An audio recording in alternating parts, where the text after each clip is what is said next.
Tuscan sun dripped like golden honey over the ancient stones of Riva, Presso, Chieri, bathing the villa in a warmth that seeped into its very bones.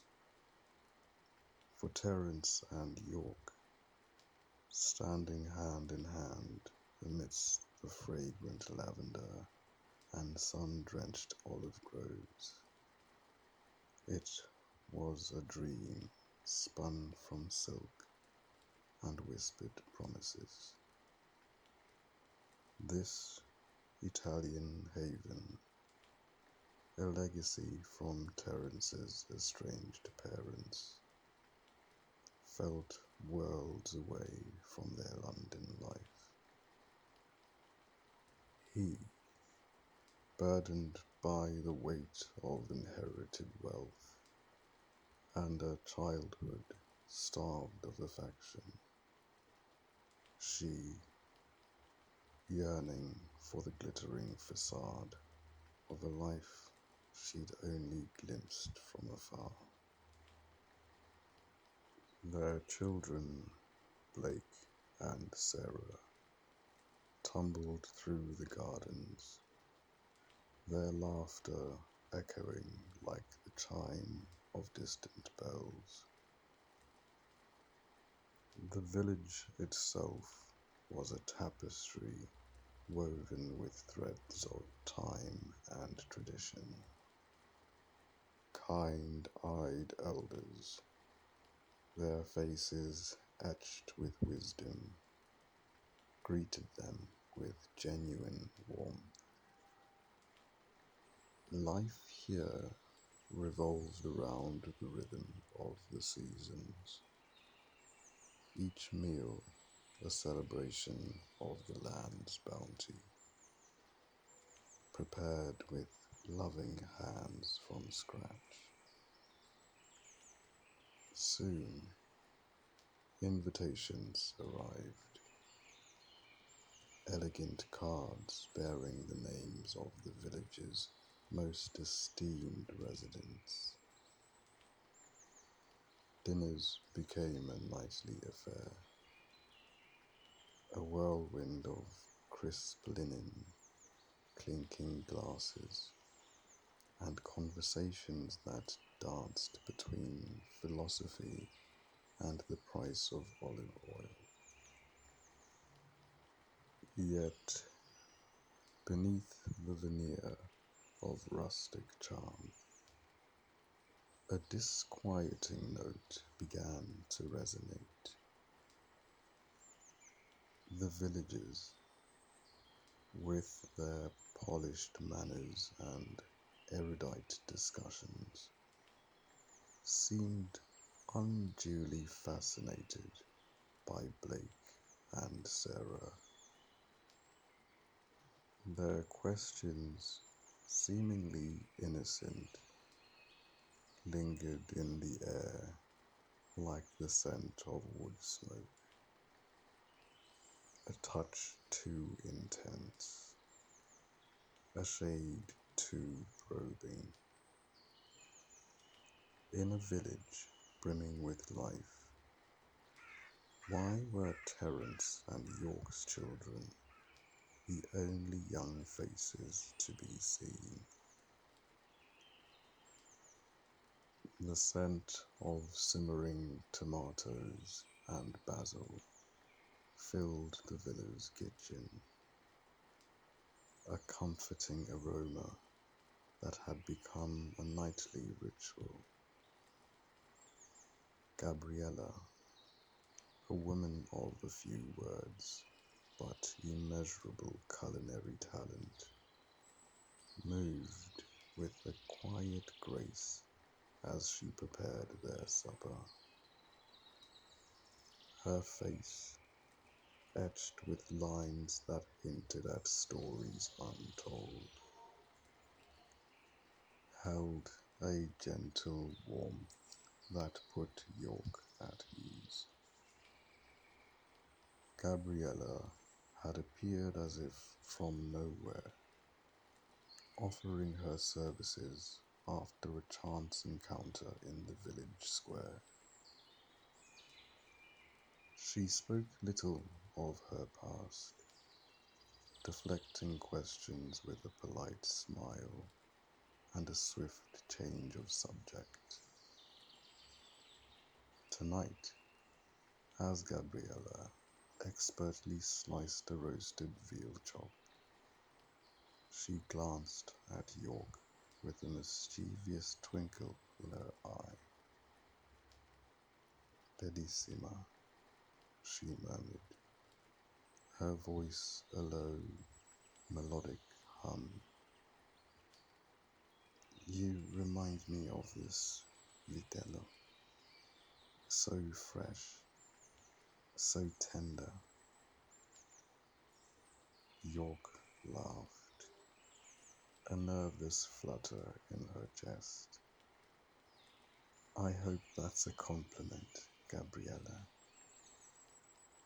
Gabriella chuckled softly, a sound like dry leaves rustling in the wind.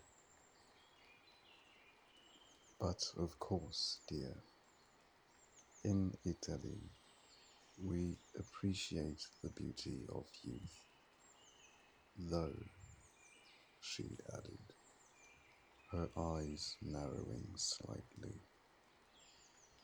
"veal is best enjoyed with a bit of seasoning, a little experience to bring out the flavour." The air in the kitchen seemed to thicken. The playful banter suddenly laced with an undercurrent of something else. York shifted uncomfortably, a chill prickling her skin despite the warmth of the stove.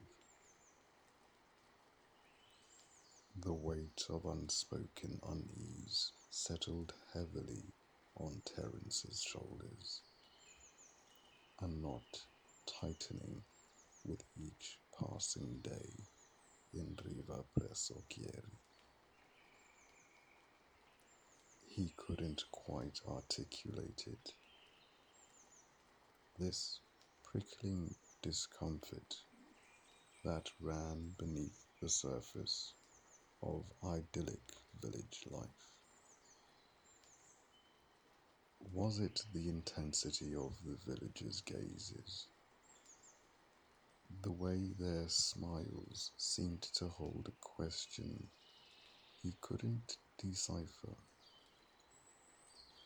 Or perhaps the unnerving predictability of their routines? A clockwork precision that felt too perfect, too staged. York, on the other hand, was blooming. The villa, once a symbol of Terence's fraught relationship with his parents, was becoming her canvas. She poured herself into renovations, her vision transforming the rustic farmhouse into a luxurious haven. The cost spiraled, but York brushed aside Terence's concerns with a wave of her hand. "Think of it as an investment, darling," she'd purr, her eyes sparkling. "This is our forever home." Terence suspected there was more to it than financial prudence. He saw the way York preened under the attention of the villagers, basking in the glow of their compliments. In London, she had been just another face in the crowd, a striving social climber, lost in the anonymity of the city. Here, she was the youngest, most glamorous woman in Riva Presso Chieri, a queen holding court in her newly acquired kingdom. And the villagers, with their old world charm and impeccable manners, seemed more than willing to play along. One evening, they were invited to dinner at the sprawling estate of Signora Emilia, a matriarchal figure with eyes that held the secrets of generations.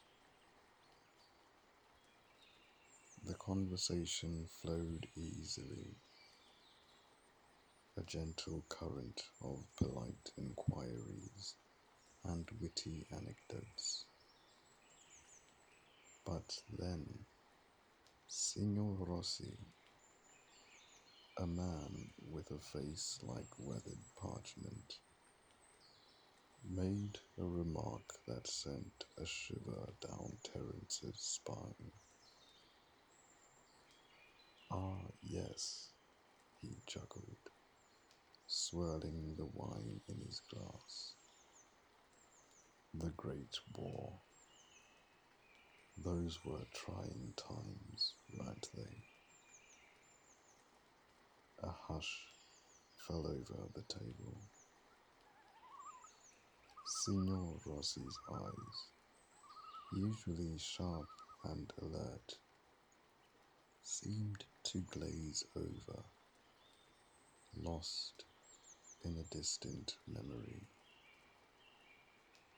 Terence glanced around the table. Signora Emilia's smile had frozen on her face, and the other guests exchanged uneasy glances. A moment later, Signora Emilia cleared her throat, her voice strained. "Signora Rossi, you're pulling our leg. You weren't even born during the Great War." She let out a forced laugh, and the others joined in. The sound hollow and unnatural. "Always the comedian, aren't you, Antonio?" The conversation quickly shifted. The villagers launched into a flurry of jokes and light-hearted banter, their attempts at humour feeling desperate and overblown. Terence watched them, his unease growing with each forced laugh. It was as if Signor Rossi had broken some unspoken rule, shattered an illusion they were desperately trying to maintain. Throughout the evening, Blake and Sarah were the subject of constant attention. The villagers inquired about their studies, their hobbies, their dreams. Their interest felt excessive. One old woman, her wrinkled hand stroking Sarah's hair, murmured, "Such lovely children. They bring so much joy to our little village."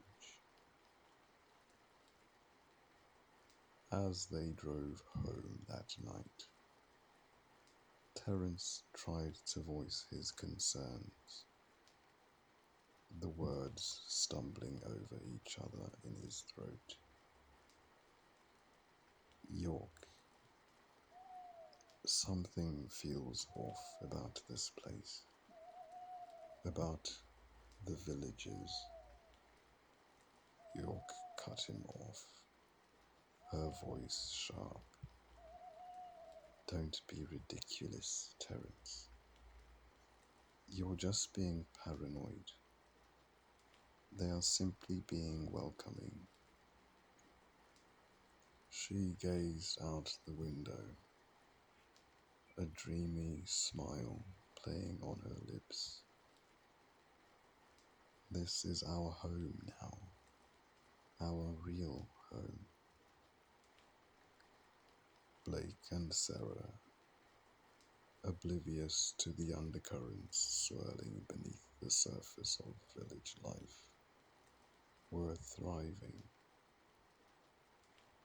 Released from the confines of London's concrete jungle, they roamed freely through the winding cobblestone streets, their laughter echoing in the sun-drenched piazzas. They returned home each day with tales of the villagers' kindness, a handful of freshly baked biscotti from Signora Emilia, a ride on Signor Rossi's tractor, a story whispered by a wizened old woman in the shade of the olive trees. They're so nice, Dad, Blake would say, his eyes shining. Everyone here is so nice.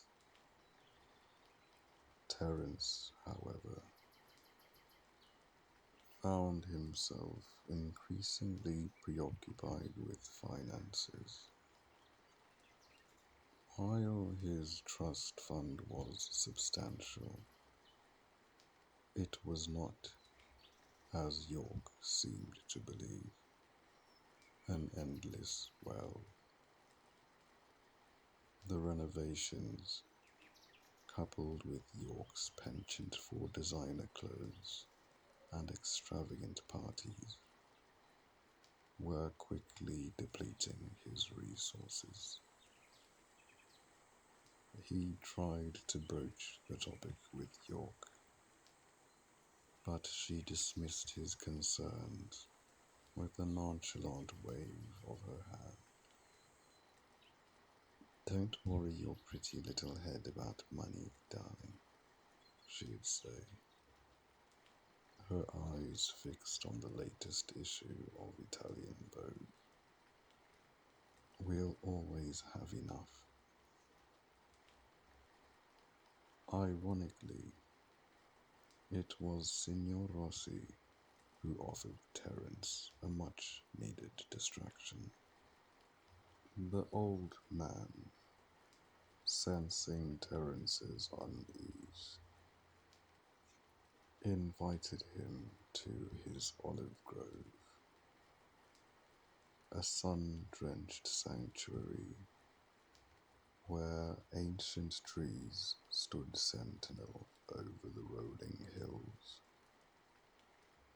Signor Rossi, with his hands gnarled and stained with earth, patiently taught Terence the art of cultivating olives and tomatoes, sharing his wisdom gleaned from a lifetime of working the land. Terence found solace in the simple rhythm of planting, pruning, and harvesting. The earthy scent of soil, the warmth of the sun on his skin, the quiet companionship of Signor Rossi. It was a balm to his troubled soul. He admired the old man's knowledge, his deep connection to the land, his quiet dignity. York, to Terence's surprise, seemed pleased by his newfound interest. It's wonderful to see you finally embracing the Italian lifestyle, darling, she said, her voice laced with approval. I knew you'd come around eventually. She admired his sun-kissed skin and the newfound calluses on his hands. It was as if Terence's assimilation into village life was a validation of her own choices, a testament to her vision. She saw Terence bonding with Signor Rossi as the final piece of the puzzle, and admired Terence for assimilating as planned. The Tuscan sun seemed to conspire in York's growing fascination with Signor Rossi. As Terence immersed himself in the olive groves, York found herself increasingly alone with the enigmatic old man. A shared glass of wine on the terrace as the sun dipped below the horizon. A casual stroll through his meticulously manicured gardens. A lingering touch as he helped her prune the rose bush. Each encounter fueled a simmering attraction that she couldn't deny. Signor Rossi possessed an ageless charm, a captivating blend of old-world elegance and raw masculinity. His eyes, the colour of aged whiskey, held a depth of experience that both intrigued and intimidated her. He never spoke of his past, deflecting questions with a cryptic smile. All he ever revealed was that his family had been close friends with the Medici family, where his wealth originated, how he had acquired his sprawling estate. These remained tantalizing mysteries. Terence, lost in his newfound passion for gardening, remained blissfully unaware of the growing connection between his wife and his mentor. He regaled York with tales of soil composition and pruning techniques, oblivious to the faraway look in her eyes. He was so happy and content, finally embracing the Italian lifestyle as she had envisioned, that she couldn't bear to disrupt his newfound happiness. One sweltering afternoon, a weary traveller stumbled into Riva Presso Chieri. He was a man of indeterminate age, his face etched with the map of a life lived on the road. He stopped at the local trattoria for a glass of water and overheard a group of villagers discussing the English couple who had recently inherited the villa. Ah, yes, the Howards, one of the villagers said. They have two beautiful children. Such a lovely family. The traveller's eyes narrowed. Howard, you say, with children? He paused, a flicker of unease crossing his features. Do they know what they've gotten themselves into? He muttered to himself. He finished his water, his gaze fixed on the distant hills. He then asked for directions to the villa.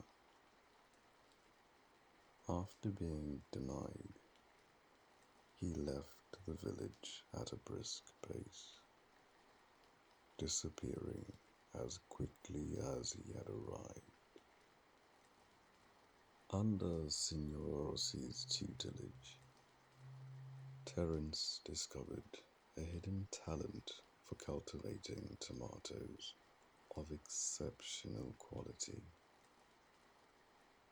The rich soil of the lands, combined with Terence's meticulous care, yielded a harvest that was bursting with flavor and color. Signor Rossi, with his vast network of contacts, helped Terence navigate the world of exporting. And soon, Howard's tomatoes were gracing the tables of Michelin-starred restaurants across Europe. The venture brought more than just financial rewards. It fostered a deep bond between Terence and Signor Rossi, a connection that filled the void left by Terence's emotionally distant father. He saw in Signor Rossi the warmth, wisdom, and guidance he had always craved. They spent hours discussing everything from soil composition to the meaning of life. Their conversations flowed as freely as the wine they shared. Meanwhile, Blake and Sarah were immersing themselves in the Italian language, guided by the quiet and capable Gabriella. With no school in the village, Gabriella had taken it upon herself to tutor the children, patiently drilling them in grammar and vocabulary. One afternoon, while discussing Italian history, Gabriella made a casual remark that sent a shiver down Terence's spine. I am well versed in teaching children, you know, she said, her eyes twinkling. I learned from the best. Even Mussolini couldn't stop me. The statement was delivered with a nonchalance that was somehow more disturbing than if it had been shouted from the rooftops. As the days turned into weeks, Terence began to notice another peculiarity about the villagers. Their almost obsessive consumption of olive oil. It was drizzled on everything. Salads, pasta, bread, even ice cream. They spoke of its health benefits, its flavor, its life-giving properties. But Terence couldn't shake the feeling that there was something more to it, that their devotion to olive oil bordered on addiction. A palpable shift occurred in York's demeanour. She shed her conservative London attire, embracing a more daring, Italian-inspired style. Her dresses became shorter, her necklines plunged deeper, and her heels reached dizzying heights. The attention she garnered from the villagers fueled her newfound confidence, and she seemed to revel in the admiring glances and whispered compliments. The intimacy between York and Terence intensified, their nights filled with a passion that bordered on frenzied. It was as if York was trying to prove something to both herself and Terence, a desperate attempt to bind them together in the face of the unspoken anxieties that haunted their days. Blake and Sarah, too, seemed to be transforming. They became remarkably well behaved, their childish exuberance replaced by a quiet maturity. Their knowledge of food and wine deepened. Their palates became discerning beyond their years. They could identify the nuances of different olive oils, the subtle flavors of various cheeses, the perfect pairings of wine and pasta. One sun-drenched afternoon, as York drove to Signor Rossi's olive farm for their now regular rendezvous, she spotted a familiar figure standing on the outskirts of the village. It was the stranger who had passed through weeks before, his gaze fixed intently on her. She straightened her dress, smoothed her hair, and met his stare with a defiant glare. He averted his eyes and quickly disappeared down the road, leading away from Riva Presso Chieri. When she arrived at the olive farm, Signor Rossi was waiting for her, his eyes filled with admiration. "Bellissima," he murmured, his gaze sweeping over her figure. "That dress, it perfectly accentuates your exquisite exquisite form. York blushed, her heart fluttering at his bold compliment. Despite the idyllic facade, the unsettling undercurrents persisted. The villagers continued to shower Blake and Sarah with attention, their interest unwavering and, at times, unnervingly intense. Their questions lingered in the air,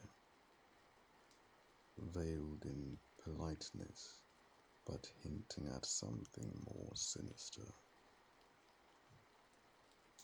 The line between friendship and something more blurred with each passing day between York and Signor Rossi. Their conversations deepened, venturing into the realms of philosophy, desire, and unspoken fantasies. Signor Rossi's touches became more frequent, more lingering, a hand brushing against her arm as she pointed out a particularly ripe olive, a gentle squeeze of her shoulder as he praised her knowledge of wine. York, emboldened by his attention, began to dress even more provocatively for their meetings, relishing the heat that flared in his eyes. One afternoon, she made a deliberate choice not to wear underwear beneath her silk dress, a silent invitation that sent a tremor of anticipation through her body. "Signor Rossi," she said, her voice a husky whisper as they stood amidst the fragrant olive trees. "You always know how to make me feel seen." He turned to her, his eyes dark with desire. "You are a remarkable woman, York," he murmured, his hand reaching out to trace the curve of her cheek. A vibrant flower in a village that has long been dormant.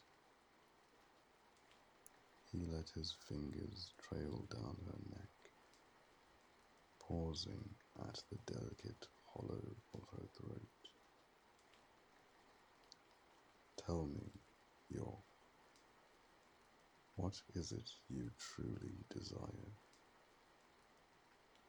Meanwhile, Terence was experiencing his own kind of awakening. The success of his tomato business had exceeded his wildest expectations, bringing in a steady stream of income that finally quelled York's anxieties about money. He lavished gifts on his wife and children, indulging their every whim. For the first time in his life, he felt like a provider, a protector, a man worthy of his family's love. One evening, as they sat on the terrace, sipping wine and watching the sunset paint the sky in hues of orange and gold, Terence turned to York, his eyes filled with gratitude. I owe you everything, darling, he said, his voice thick with emotion. You brought me here. You opened my eyes to this beautiful life. I've never been happier. York smiled, but her eyes held a flicker of something Terence couldn't quite decipher. You've worked hard, Terence, she said, her voice soft. You've earned this happiness. Later that night, as they lay in bed, Terence couldn't shake the feeling that something was amiss. He reached out to touch York, but she turned away, her body stiff and unresponsive. What's wrong, darling? He asked, his voice laced with concern. Nothing, she replied, her voice flat. I'm just tired. The silence stretched between them, heavy and suffocating. Terence closed his eyes, a wave of unease washing over him. He had everything he had ever wanted. A loving family, financial security, a sense of purpose. But something was still missing. Something he couldn't quite grasp. The children, too, were growing increasingly distant. They spent hours with Gabriella, poring over books and engaging in hushed conversations. They spoke Italian with flawless fluency, their English becoming stilted and unnatural.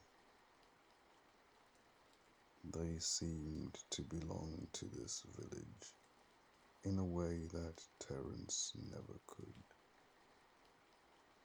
Their identities slowly merging with the ancient stones and the whispering olive trees.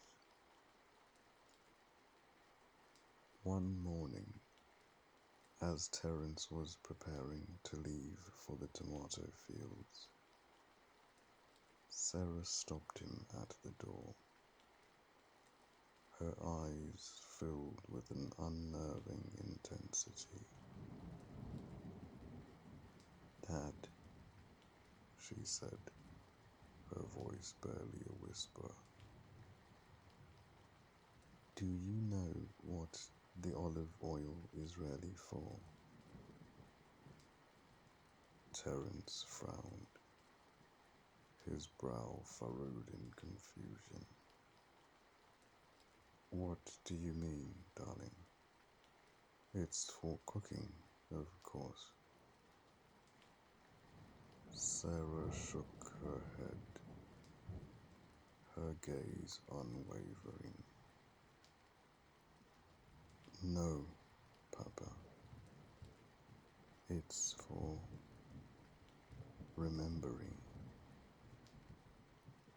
Before Terence could press her further, Gabriella appeared, her eyes flashing a warning. "Sarah, your father has work to do." She gently steered the child away, leaving Terence standing at the door. a chill running down his spine. York comes back and is asked about where she was. Out. Where? With Signor Rossi. Doing what? Talking. Is there an issue? York succumbed to the intoxicating allure of Signor Rossi's touch.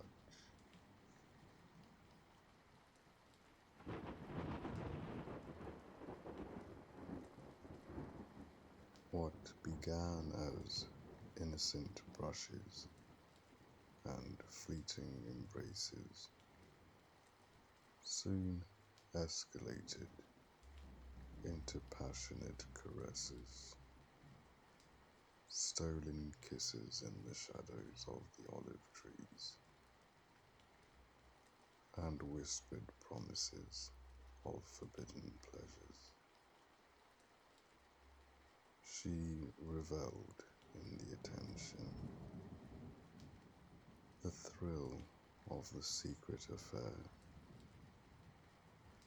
the sense of power that came with being desired by such a captivating man. The women of the village, with their knowing smiles and veiled glances, seemed to encourage her transgression. They offered subtle compliments on her appearance, praised her adventurous spirit, and made suggestive remarks about the benefits of embracing the Italian lifestyle. York felt a strange sense of acceptance, as if she were being initiated into a secret society, a sisterhood bound by unspoken desires and shared transgressions. Terence, consumed by his work and his growing admiration for Signor Rossi, remained oblivious to the affair unfolding right under his nose. He saw only the charming mentor, the wise guide, the generous benefactor who had transformed his life.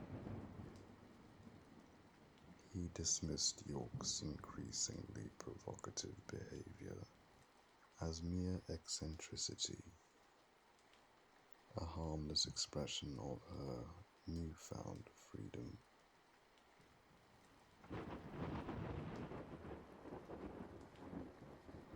The memory of Sarah's cryptic words about the olive oil flickered in his mind from time to time, but he couldn't make sense of it. Remembering what? What was so important that it required such a pervasive ritual? He chalked it up to childish imagination, a product of Gabriella's strange lessons and the village's unsettling obsession with tradition. One evening, at a lavish dinner party hosted by Signora Emilia, Signor Rossi's touch became brazenly public. As York laughed at one of his jokes, he reached out and gently caressed her cheek, his fingers lingering on her skin for an uncomfortably long moment. Terence saw it, a flash of unease crossing his face. But he quickly dismissed it. He couldn't afford to offend Signor Rossi, not when his entire livelihood depended on the man's guidance. Later, as they stood on the terrace, gazing out at the moonlit landscape, Signor Rossi turned to Terence, his eyes gleaming with ambition. "The tomatoes are a good start, Terence," he said, his voice low and persuasive.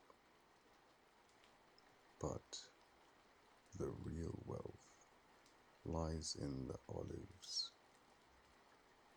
Once your trees come of age, you'll have generational wealth beyond your wildest dreams. And I'll be there by your side, guiding you every step of the way." Terence felt a surge of excitement. The promise of unimaginable riches clouding his judgment. He clapped Signor Rossi on the shoulder, his heart filled with gratitude. "I don't know what I'd do without you, Antonio," he said, his voice thick with emotion. "You're like the father I never had." Beneath the shade of ancient olive trees, Signor Rossi and York gave in completely to their lust. The olive orchard, once a symbol of Terence's newfound purpose, became their secret sanctuary, a place where they could indulge their hidden desires without fear of judgment. York reveled in the freedom, the abandon, the sheer recklessness of their affair. She met Signor Rossi with increasing frequency, their encounters growing more passionate, more brazen, more dangerous.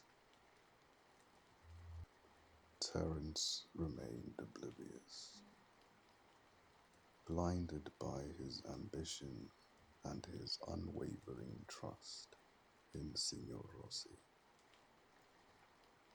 Even as York stopped bothering to hide her infidelity, flaunting her disheveled appearance and her lingering scent of Signor Rossi's cologne, Terence saw nothing. He was too preoccupied with his tomatoes, too consumed by his dreams of wealth and success. One evening, Blake and Sarah approached Terence with the request. "Papa," Blake said, his voice hesitant, "can we go back to London for a visit? We miss our old friends." Before Terence could respond, Gabriella interjected, her voice sharp and commanding. "No," she said, her eyes flashing a warning. "You are no longer allowed to leave the village. This is your home now. Blake's smile faltered, and he instinctively pulled Sarah closer, his eyes darting nervously around the room. He then smiled widely. "All right, we will play outside now." Later that day, as Terence sat across from Signor Rossi at the dinner table, he noticed the old man's gaze lingering on York's thighs. She sat confidently, with her dress riding up to reveal a tantalizing glimpse of skin. Signor Rossi's eyes burned with a raw, possessive desire that sent a jolt of unease through Terence's body. He quickly looked away, pretending not to notice, and cleared his throat. "Antonio," he said, his voice strained, "I could really use your help with the tomatoes. Could we go outside for a bit?" As they walked into the cool night air, Terence tried to shake off the feeling of dread that had settled over him. He was so close to achieving his dreams, so close to securing his family's future. He couldn't afford to let anything, not even his own suspicions, get in the way. The ring of the landline, a relic from the villa's past, sliced through the afternoon quiet. Terence, tending to his seedlings, wiped the dirt from his hands and hurried inside. The caller ID displayed an unfamiliar number, but a surge of intuition told him it was Durham, York's sister. "Hello?" he answered, his voice slightly breathless. "Terence, it's Durham. How are you both doing? I've been trying to get a hold of York, but no luck." Terence's heart fluttered. "We're doing great, Durham. Life here is amazing. The tomatoes are thriving, the kids are loving it, and York is, well, she's in her element." He couldn't help but let slip a casual, "She and Antonio have become quite close. He's been such a help with everything." Durham's voice took a subtly sharper edge. "Antonio? That's Signor Rossi, right? He sounds like quite the character. And York is happy." Terence hesitated, his evasiveness betraying his inner turmoil. "She's different, more vibrant, more confident. She's really embracing the Italian lifestyle." Durham, sensing his unease, shifted gears. "Listen, I was thinking of coming to visit. It's been too long. What do you think? Terence seized on the opportunity. I don't see why not.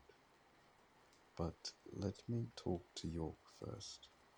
See when would be a good time. I'll get back to you. That evening, a rare atmosphere of joy permeated the villa. York was in high spirits, her laughter echoing through the rooms.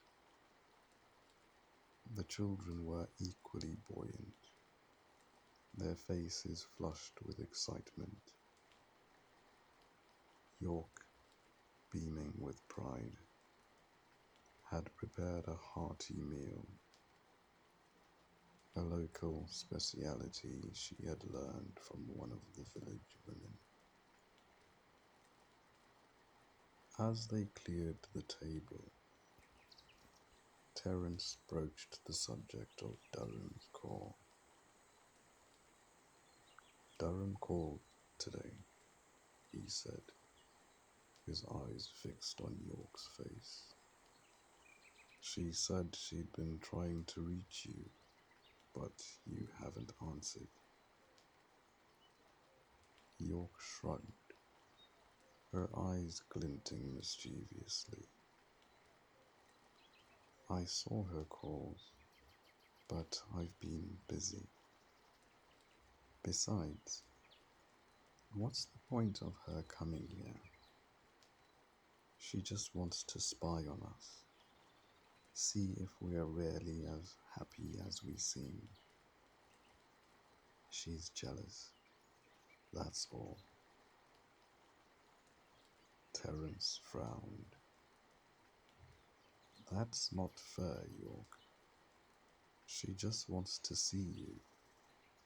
It's been ages. There is no point for her to come and spy on us. She's just going to be jealous, York replied. Before Terence could mount a proper defense, York's mood shifted, her eyes turning seductive. Why don't we stop arguing and go make love like we used to? Why don't we? Come with me. She took his hand, pulling him towards the bedroom. Kids, you can wash the dishes and work on that puzzle that Sarah got today, she said, her voice dripping with honey. Dad and I need some time alone. The children exchanged a knowing glance, but said nothing as York pulled Terence towards the bedroom. Life in Riva Presso Chieri settled into a deceptively serene rhythm. Terence revelled in his success as a tomato exporter, his days filled with the satisfying labor of working the land. York basked in the attention of the villagers, her days a whirlwind of social gatherings and clandestine rendezvous with Signor Rossi. The children, seemingly content, immersed themselves in their studies with Gabriella, their Italian fluency deepening with each passing day. Yet, beneath the veneer of happiness, a disquieting detail continued to nag at Terence's subconscious. He couldn't shake the feeling that the village's interest in Blake and Sarah was peculiar. It wasn't just their academic progress or their linguistic abilities that seemed to fascinate them. It was something more tangible. He noticed that the old women of the village, with their wrinkled hands and knowing smiles, often commented on the children's wrists. Such strong wrists, they would exclaim, their fingers circling the delicate bones, a sign of good health, of a robust constitution. At first, Terence dismissed it as harmless eccentricity, another example of the village's old-fashioned customs. But the frequency of the comments, the intensity of the women's gazes, and the subtle emphasis on girth began to unsettle him. It felt excessive, as if they were measuring something, assessing something beyond mere health. The vibrant hues of summer began to fade, signaling the end of the tomato season. The once abundant fields, laden with juicy red orbs, now yielded only scattered and late bloomers. A sense of melancholy settled over Terence as he surveyed his dwindling crop. He had poured his heart and soul into those tomatoes, nurturing them from tiny seedlings to plump, flavorful delicacies. He felt a genuine sense of pride,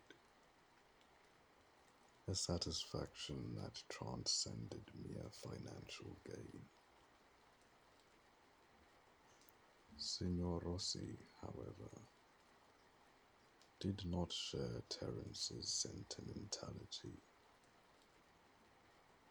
As they walked through the fields, the old man's face was etched with impatience. "The tomatoes are finished, Terence," he said, his voice sharp and dismissive. "It's time to move on." Terence bristled at his tone. "I know that, Antonio," he replied, his voice laced with a hint of defiance. "But I still have a few weeks left. I want to make the most of it." Signor Rossi scoffed, his eyes glinting with disdain. "Don't be a fool, Terence. You're wasting your time and energy on a dying crop. The real money is in the olives. You need to start focusing on them now." York, who had been strolling nearby, paused and watched the exchange with a detached amusement. She seemed to relish in the tension between the two men, the subtle power play unfolding before her eyes. "Antonio is right, darling, she said, her voice smooth and persuasive. The olives are the future. They'll bring us generational wealth, a legacy for the children. Terence turned to her, his face etched with disappointment. He had expected her to defend him, to acknowledge his hard work and his passion for the tomatoes. Instead, she was siding with Signor Rossi, reinforcing his harsh and dismissive attitude. But I enjoy growing the tomatoes, Terence protested, his voice barely above a whisper. It's more than just money to me. Signor Rossi snorted, his eyes narrowed. Sentimentality is a luxury you can't afford, Terence. You need to be practical, ruthless even, if you want to succeed in this world. He placed a hand on Terence's shoulder, his grip surprisingly strong. Trust me, Terence. I know what's best for you and for your family. The children, who had been playing nearby, stopped their game and watched the adults with growing unease. Blake, sensing his father's distress, stepped forward, his eyes flashing with anger. Leave my dad alone, Signor Rossi, he said, his voice surprisingly firm. He likes growing the tomatoes, and he's very good at it. Sarah, ever the peacemaker, gently tugged on her brother's sleeve. Blake, don't be rude, she murmured, her eyes darting nervously between the adults. Gabriella, who had been tending to the children, approached the group, her face unreadable. She placed a protective hand on Blake's shoulder, her gaze fixed on Signor Rossi. The children are right, she said, her voice calm but firm. Terence should be allowed to pursue his passions. He has a gift for cultivating the land, and he should be encouraged to use it. Signor Rossi's eyes flashed with anger, but he quickly composed himself, forcing a smile. Of course, Gabriella, he said, his voice dripping with sarcasm. I would never discourage Terence from pursuing his passions. I'm simply offering him some practical advice, some guidance on how to achieve greater success. He turned back to Terence, his eyes softening slightly. Look, Terence, I'm not trying to be harsh. I just want what's best for you, and I truly believe that the olives are the key to your future. They'll bring you wealth beyond your wildest dreams, a legacy that will last for generations. Terence looked from Signor Rossi to York, and then to his children and Gabriella. He felt torn, caught between his own desires and the expectations of those around him. He knew that Signor Rossi was right, that the olives held potential for greater financial rewards. But he also knew that he would miss the tomatoes, the satisfaction of nurturing them, the joy of sharing them with the world. I don't know, Antonio, he said, his voice filled with uncertainty. I need time to think about it. Signor Rossi nodded, his smile tight. Of course, Terence. Take all the time you need, but don't wait too long.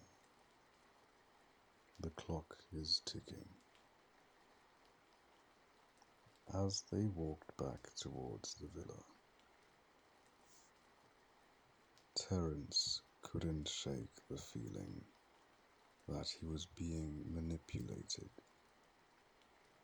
that he was a pawn in some larger game. He looked at York, searching her eyes for a sign of support, but she simply smiled and squeezed his hand. Don't worry, darling, she said, her voice soothing. Everything will be all right. Just trust Antonio. He knows what he's doing.